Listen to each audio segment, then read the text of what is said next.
अस्सलाम वालेकुम students, welcome to CBEL concept based education learning YouTube channel. मैं हमाद अहमद आपका ट्यूटर।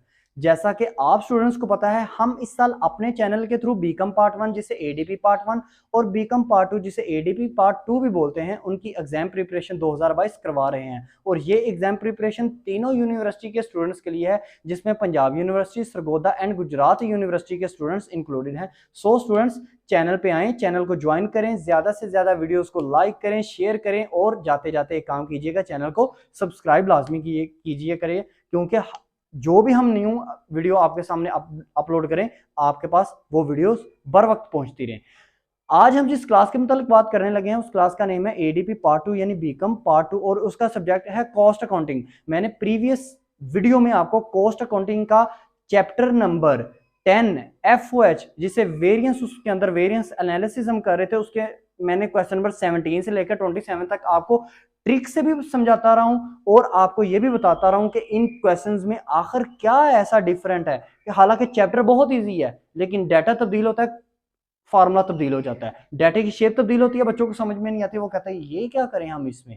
और आपको मैंने 17 से 27 तक ये भी बताया हुआ है कि इंपॉर्टेंट क्वेश्चन कौन से करने हैं। इस वीडियो के लास्ट में फिर बता दूंगा। हाँ, इस वीडियो में मैं ये नहीं बता पाऊंगा कि 17 से 27 तक क्या क्या चीजें आपको मैंने ट्रिक्स बताए हुए हैं, वो आपको पिछली वाली वीडियो देखनी पड़ेगी। आज हम बात करेंगे 28 से लेकर 34 तक, और ये हमारी इस चैप्टर की लास्ट वीडियो होगी, क्योंकि हमने 34 तक के बस क्वेश्चन करने हैं। अब देखिए 28, 29, 30 ये तीनों क्वेश्चन सेम है, इनमें डिफरेंट क्या आएगा ये बात देखिएगा। मैंने आपको पिछली वीडियो में बताया था एस्टिमेटेड डाटा एक होगा, एक एक्चुअल डाटा होगा। एस्टिमेटेड डाटा में तीन चीजें आपके पास आती हैं, estimated capacity, fix FOH, variable FOH। Actual data में आपके पास दो चीजें आती हैं, actual capacity, actual FOH।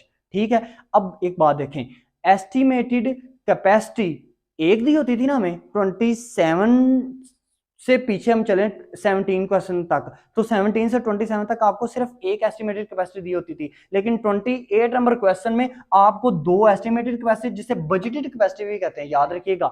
Estimated capacity का दूसरा नाम है बजटेड कैपेसिटी। मैंने पिछली वीडियो में आपको सारी चीजों के डबल डबल नेम, कितने कितने इसके सब्स्टिट्यूट नेम यूज करता है, वो भी आपको बताया था। अच्छा, इसके दो आपको दी होंगी बजटेड कैपेसिटी और दो ही दिए होंगे बजटेड FOH। अब आप कहेंगे ये क्या बात हुई, आपने तो बोला था तीन चीजें आएंगी, फिक्स FOH और वेरिएबल FOH होगा, लेकिन यहाँ पे 28 से ऑनवर्ड वो क्या करता है, 30 तक आपको FOH ये नहीं बताता, मेंशन करके नहीं बताता कि इसमें फिक्स कितने हैं, वेरिएबल कितने हैं। सिंपल ये बता देता है कि भाई मैंने दो FOH अज्यूम किए हुए हैं, वो फिक्स और वेरिएबल उसको मिला के मैंने बताया। मेरे ख्याल से साल के एंड में ना इन दो FOH के दरमियान में मेरा खर्चा होगा, और दो ही मैंने एस्टिमेटेड कैपेसिटी सोची हुई है, इसके दरमियान में मेरी एस्टिमेटेड कैपेसिटी लगेगी। अब आपने सोल्यूशन कैसे करना है, याद रखिएगा, दो एस्टिमेटेड कैपेसिटी दी हो, दो एस्टिमेटेड या बजटेड FOH दी हो, तो आपको पहली रिक्वायरमेंट 28 से 30 क्वेश्चन नंबर तक ये बोलेगा वेरिएबल रेट निकालो। याद करें स्टूडेंट्स, जब वेरिएबल रेट 17 से 27 क्वेश्चन के दरमियान में निकालने को बोलता है ना,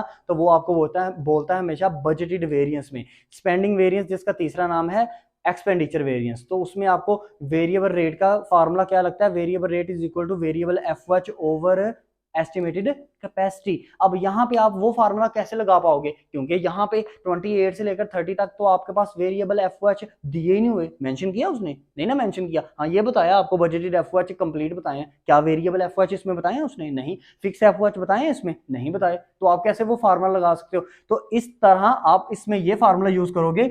मैंने अब शॉर्ट फॉर्म यूज किया है, C means change in budgeted FOH, मतलब ये वाला बजटेड FOH, और इसमें मैंने डिवाइड किया चेंज इन बजटेड कैपेसिटी, ये वाली कैपेसिटी। अब चेंज इन का क्या मतलब है, बजटेड FOH जितने भी है ना आपके पास, इन दोनों का डिफरेंस लें। चेंज का मतलब होता है डिफरेंस लें, तो वो आप 4,44,000, मतलब मैंने क्वेश्चन में 28 ही लिया है, और 3,44,000 में फर्क लेंगे, 1 लाख आएगा। 1 लाख को ऊपर रखिएगा और 30,000 में से 20,000 लगाएं एस्टिमेटेड कैपेसिटी में, वो आपके पास 10,000 आएगा। तो ये आपका इस तरह वेरिएबल रेट निकल आएगा। सेकंड रिक्वायरमेंट 28 से 30 का क्वेश्चन में ये पूछ सकता है फिक्स FOH निकाल के दिखाओ। तो फिक्स FOH आप जब भी निकालोगे, फिक्स FOH का आपके पास क्या फार्मूला होगा, budgeted FOH plus variable FOH। तो वेरिएबल एफ एच कैसे निकलेंगे, वेरिएबल रेट निकल गया ना, वेरिएबल रेट को किसी भी एस्टिमेटेड कैपेसिटी के साथ मल्टीप्लाई कर लो। वेरिएबल रेट को आपके पास दो एस्टिमेटेड कैपेसिटी थी 30,000 और 20,000, क्वेश्चन नंबर 28 के अकॉर्डिंग चलें तो आप उसके वेरिएबल रेट को उन दोनों में से किसी एक के साथ मल्टीप्लाई कर लेना, उसके सामने वाली आपने अमाउंट जो है वो बजटेड एफओएच ले लेनी है, और वो आपकी वेरिएबल वो आपकी क्या आ गई, वेरिएबल एफओएच आ जाएगी वो अमाउंट, और उसमें बजटेड एफओएच प्लस करेंगे तो आपके पास फिक्स एफओएच आ जाएंगे। अब तीसरी चीज इसमें क्या टफ पूछ सकता है, 28 से लेकर 30 तक आपको ये पूछ सकता है एस्टिमेटेड कैपेसिटी बताओ। उसने कहा भाई बात सुनो, आपने 30,000 और 20,000 दो एस्टिमेटेड कैपेसिटी आपने चूज की हैं, एक्चुअल में एस्टिमेटेड कैपेसिटी होनी क्या चाहिए थी, हम वो उसको बताने लगे हैं। तो उसके लिए क्या फार्मूला यूज करेंगे, एस्टिमेटेड कैपेसिटी का फार्मूला होता है fix FOH divided by fix FOH rate. अब फिक्स एफओएच तो आपके पास आ गए, क्योंकि ये आपने ऊपर सेकंड रिक्वायरमेंट में निकाल लिए थे, budgeted FOH plus variable FOH को जमा करके। अब फिक्स एफओएच रेट नहीं है, तो याद है आप स्टूडेंट्स फिक्स एफओएच का रेट क्या होता था, इसका फार्मूला क्या होता था, fix FOH rate is equal to FOH applied rate plus उसमें करेंगे वेरिएबल रेट, तो आपके पास क्या आ जाएगा, फिक्स एफओएच रेट आ जाएगा। तो यही मैंने फार्मूला बिल्कुल पीछे वाला चूज किया। अब इसके अलावा जो आपको अंडर ओवर अप्लाइड वो बिल्कुल आपने सेम वैसे निकालना है, स्पेंडिंग वेरिएंस बिल्कुल सेम वैसे निकालना है, 17 से लेकर 27 तक क्वेश्चन में जैसे निकाला, और आइडियल कैपेसिटी वेरिएंस वो भी ऐसे ही निकलेगा। मतलब कहने का मतलब क्या है, 28 से लेकर 30 तक आपको ये तीन अजाफी रिक्वायरमेंट्स होती हैं, इन तीनों में ही बच्चों को मसला पड़ता है। आई थिंक सो आपको ये अच्छी तरह समझ में आ गया होगा। तो क्वेश्चन नंबर 29 करेंगे, बिल्कुल सेम है आपका क्वेश्चन नंबर 29 28 की तरह। लास्ट में वीडियो के लास्ट में बताऊंगा कि आपने 17 से लेकर 34 तक कौन कौन सा क्वेश्चन आपने इसमें भी चॉइस में बता दूंगा जी। अच्छा, क्वेश्चन नंबर 30 की बात करें ना, 30 नंबर क्वेश्चन की बात करें तो उसमें ना आपको बजटेड कैपेसिटी 3 बताई है, बजटेड एफओएच 3 बता दी है, लेकिन एक्चुअल एफओएच और एक्चुअल जो है आपके पास कैपेसिटी वो हमेशा एक ही बताता है, चाहे वो आपके पास दो आपके पास एस्टिमेटेड कैपेसिटी दी हो चाहे 3 दी हो। अब स्टूडेंट एक बात याद रखिएगा, जब 3 जैसे क्वेश्चन नंबर 13 में उसने 3 आपको एस्टिमेटेड एफओएच और बजटेड कैपेसिटी आपको बताई है, तो उसमें आप क्या करेंगे, छोटी वाली रकम को और सबसे बड़ी वाली रकम को, यानी कि बजटेड कैपेसिटी में जो सबसे छोटी है और बजटेड कैपेसिटी में जो सबसे बड़ी है उसको लीजिएगा, दरमियान वाली स्किप कर दीजिएगा। वो दरमियान वाली भी हो सकती है, एंड वाली भी हो सकती है, ये जरूरी नहीं है, क्वेश्चन पेपर वाला आपको कंफ्यूज भी कर सकता है। और बजटेड एफओएच में सबसे छोटी लीजिएगा और सबसे एंड वाली लीजिएगा, बड़े वाली लीजिएगा, दोनों का। अब उन दोनों का आपने फर्क लेना है, क्योंकि इसमें हम डिफरेंस ही लेते हैं ना। हाँ, फार्मूले बिल्कुल सेम स्टूडेंट यही यूज होंगे, ये मतलब आपके पास सबसे पहले वेरिएबल रेट, फिर एफओएच, फिक्स एफओएच, फिर उसके बाद एस्टिमेटेड कैपेसिटी, लेकिन आपने जो डिफरेंस लेना है ना, 3 अमाउंटों में जब डिफरेंस लेना है तब आपने छोटी और बड़ी में से डिफरेंस लेना है, दरमियानी रकम में से डिफरेंस कभी भी नहीं लेना। ये 30 नंबर तक क्वेश्चन आपका सोल्व हो गया। अब क्वेश्चन नंबर 31 करते हैं। स्टूडेंट्स बात करते हैं क्वेश्चन नंबर 31, 32, 33 और 34 की बात। इसमें याद रखिएगा बहुत इंपॉर्टेंट ये क्वेश्चन है और इतने सिंपल है ना स्टूडेंट को ये भी नहीं हल होते। अब एक ट्रिक बताता हूँ, याद रखिएगा इसको। अब देखें स्टूडेंट्स आप कैसे करेंगे इस क्वेश्चन में, 31 से लेकर 34 तक क्वेश्चन में आपको क्या क्या चीजें पूछ सकता है। याद रखिएगा स्टूडेंट, इसमें वो ना क्या कहता है, वो ना स्पेंडिंग वेरिएंस, अब मैं सारी रकम नहीं लिख रहा, बस थोड़ा सा एक्सक्यूज है आपसे क्योंकि टाइम थोड़ा है। स्पेंडिंग वेरिएंस में आपको इसका आंस बता देगा, आइडियल कैपेसिटी वेरिएंस का भी आपको आंस बता देगा, हालांकि ये हमने इसके आंस निकालने होते थे। और आपको ना आपको या तो आपको अप्लाइड एफओएच दे सकता है, वो क्वेश्चन में अप्लाइड एफओएच दे सकता है, और आपको यहां दे सकता है आपको बजटेड एफओएच। जैसा कि मैं आपको स्टूडेंट एक बात बताता हूँ, क्वेश्चन नंबर 31 और 32 देखे ना, तो उसमें आपको उसने स्पेंडिंग वेरिएंस की का भी आंसर दिया है, कैपेसिटी वेरिएंस का भी आंसर दिया और बजटेड एफओएच का आंसर दिया है। तो आपको सोल्यूशन में क्या बोलता है, रिक्वायरमेंट में ये बोलता है, कहता है एक्चुअल एफओएच निकाल के दिखाओ, और दूसरा कहता है अप्लाइड एफओएच निकाल के दिखाओ। तो स्टूडेंट्स आप कैसे करेंगे, ये क्वेश्चन है सबसे ज्यादा तैयार करने वाला। अब मेरी बात को आपने फॉलो करना है, बात मैं कहना क्या चाह रहा हूं। देखिए स्टूडेंट, आपने ना जब भी अब मैं बात ये करने लगा आपसे पहले कि एक्चुअल एफओएच फर्ज करें, उसने एक्चुअल एफओएच हमने सबसे पहले निकालना है इन दोनों में, यही 31 और 32 में यही दो चीजें वो निकालने के लिए बोल रहा है। तो आप क्या करेंगे, एक्चुअल एफओएच किस फार्मूले में आते हैं। अब बच्चे ये कहते हैं वो अंडर ओवर अप्लाइड पे पहुंच जाते हैं, और स्टूडेंट्स ये तो अपने माइंड में रखें, उसने डाटे में आपको अंडर ओवर अप्लाइड की बात की है? डाटे में आपको सिर्फ उसने स्पेंडिंग वेरिएंस और आइडियल कैपेसिटी वेरिएंस का आंसर दिया हुआ है। आप कहाँ पे अंडर ओवर अप्लाइड में पहुंच जाते हैं? अच्छा फर्ज करो मैं अंडर ओवर अप्लाइड का फार्मूला यूज कर भी लेता हूँ, actual FOH divided by applied FOH. तो एक्चुअल एफओएच तो रिक्वायरमेंट में है, कहाँ से लोगे? अप्लाइड एफओएच भी रिक्वायरमेंट में है, कहाँ से लोगे? फिर आप थोड़ा सा अपना माइंड यूज किया करें ना, थोड़ा सा माइंड को यूज कर लिया करें ताकि आपको पता चले। डाटे को देखो, डाटे को देखना है। कुछ स्टूडेंट क्या करता है, डाटे को देखते नहीं, आंखें बंद करके नहीं नहीं वो पीछे वाला वो, तो भाई वो पीछे वाले चीज भी तो थी ना। अगर आपने एक्चुअल एफओएच निकालना है तो एक्चुअल एफओएच किस में आते हैं? स्पेंडिंग वेरिएंस में आता है उसका फार्मूला के आइडियल कैपेसिटी वेरिएंस में, स्पेंडिंग वेरिएंस में ऑफ कोर्स आता है ना। तो स्पेंडिंग वेरिएंस का फार्मूला क्या होता है? स्पेंडिंग वेरिएंस इसका फार्मूला होता है, इसमें बजटेड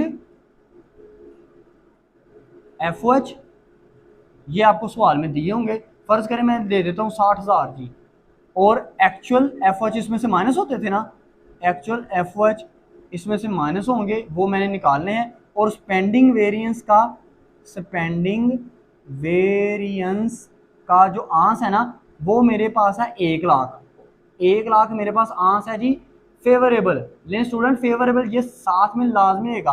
फेवरेबल का मतलब ये होता है कि जमा का जवाब आया होगा। तो जमा का जवाब जब आता है तो ऊपर वाली रकम बड़ी होती है कि छोटी होती है? ऊपर वाली बड़ी होती है, यानी कि ऊपर 60,000 है तो नीचे यहाँ पे कितना आना चाहिए? आपका एक्चुअल एफओएच 40,000 आना चाहिए ना। लेकिन मैं लिख लेता हूँ 40,000। अब ये कैसे आएगा स्टूडेंट? 1 लाख में से 60,000 माइनस कर दो तो इधर 40,000 ही आएगा।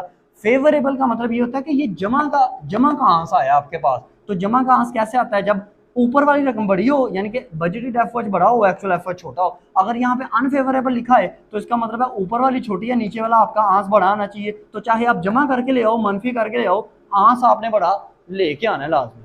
समझ आ रही है बात? अब इसी तरह अगर आपको अप्लाइड एफओएच चाहिए तो अप्लाइड एफओएच अगर आप चाहिए तो वो आइडियल कैपेसिटी वेरिएंस का आप करोगे ना फार्मूला यूज। तो उसमें क्या होता है?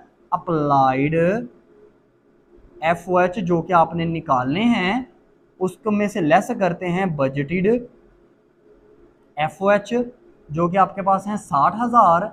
और फर्ज करें कैपेसिटी वेरिएंस आपके पास कितना है? कैपेसिटी वेरिएंस आपके पास है 1 लाख क्या? अनफेवरेबल स्टूडेंट्स ये लें जी, अनफेवरेबल की बात कर ले। अनफेवरेबल का मतलब ये मनफी में आया होगा आंस, तो मनफी में आया होगा आंस तो इसका मतलब है ऊपर वाली रकम बड़ी होगी, नीचे वाली रकम छोटी होगी। यानी कि 60,000 में से ऊपर वाली रकम क्या होगी? बड़ी होगी। तो 60,000 में 1 लाख में 60,000 को क्या करते हैं? सॉरी मैं गलत बोल गया, सॉरी स्टूडेंट्स, ऊपर वाली रकम छोटी होगी। तो ऊपर वाली रकम छोटी कैसे होगी? वो 60,000 में से 1 लाख में से 60,000 माइनस कर दें, ये 40,000 आ जाएगा आपके पास। ये लें, अब 40,000 में जब भी आप 60,000 को क्या करेंगे? माइनस करेंगे तो आपके पास ये आंसर आएगा। याद आपने अपने जहन में रखना है कि अगर अनफेवरेबल हो तो उसका आंस क्या होता है? नेगेटिव में होता है। तो ये नेगेटिव आंस कब आता है? जब ऊपर वाली रकम छोटी हो, नीचे वाली रकम बड़ी हो। तो याद रखिएगा आपके पास हमेशा आंस नेगेटिव में आता है। ठीक है स्टूडेंट्स। अब क्वेश्चन नंबर 33 और 34 की बात करें ना तो उसमें 32 में चलें। अच्छा डेबिट और एक दफा ना स्टूडेंट आपको वो कह देता है डेबिट और क्रेडिट यूज कर देता है। अगर स्पेंडिंग वेरिएंस जिसे बजटेड वेरिएंस या जिसे एक्सपेंडिचर वेरिएंस भी कहते हैं, अगर उसके साथ लिखा है ना कि डेबिट है, ये जी ये स्पेंडिंग वेरिएंस का ना जो आंसर है ना वो डेबिट है, डीआर है, इसका मतलब है वो अनफेवरेबल है। अगर लिखा हो ना क्रेडिट है तो इसका मतलब है वो फेवरेबल है। इसी तरह अगर आइडियल वेरिएंस के सामने लिखा हो ना डेबिट बैलेंस है तो इसका मतलब है वो अनफेवरेबल है। अगर लिखा हो क्रेडिट बैलेंस है इसका मतलब अनफेवरेबल है। और क्वेश्चन नंबर 33 और 34 बिल्कुल सेम इसी कैटेगरी के हैं। सो स्टूडेंट्स अब मैं आपको ये बताता हूं कि आपने इसमें इंपॉर्टेंट क्वेश्चन कौन कौन से करने हैं। आपने question number 18, question number 20, question number 22, question number 24, question number 27, question number 29 और 30, 29, 30, फिर क्वेश्चन नंबर 32, क्वेश्चन नंबर 33 कर लें, 32 हो गया, 32 कर लेंगे 31 हो जाएगा, 33 कर लेंगे या 34 कर लेंगे तो 33 हो जाएगा। इन दोनों में से कोई भी कर सकते हैं आप। ठीक है स्टूडेंट्स, इस चैप्टर को अच्छी तरह प्रिपेयर करें। हर साल इसमें से लाजमी क्वेश्चन आते हैं, इसमें कोई ऐसी परेशानी वाली बात नहीं। सिर्फ डाटे को आपने देखा और मेरी वीडियोस को बार बार देखें, आपको इंशाल्लाह ताला समझ में आई होगी। अगर आपको वीडियो अच्छी लगी तो वीडियो को लाइक कीजिएगा, कमेंट सेक्शन में बताइएगा कि आपको इस वीडियो के मुतालिक और क्या चीज़ चाहिए। इसके अलावा चैनल को सब्सक्राइब करें, ज़्यादा से ज़्यादा अपने फ्रेंड्स में इस चैनल को आप डिस्कस करें और बताएं कि हम इस चैनल के थ्रू एग्जाम की प्रिपरेशन कर रहे हैं, आप भी करो। अब तक के लिए इतना ही, अपना ख्याल रखिएगा, अपने इस यूट्यूब चैनल का भी। अल्लाह हाफिज़।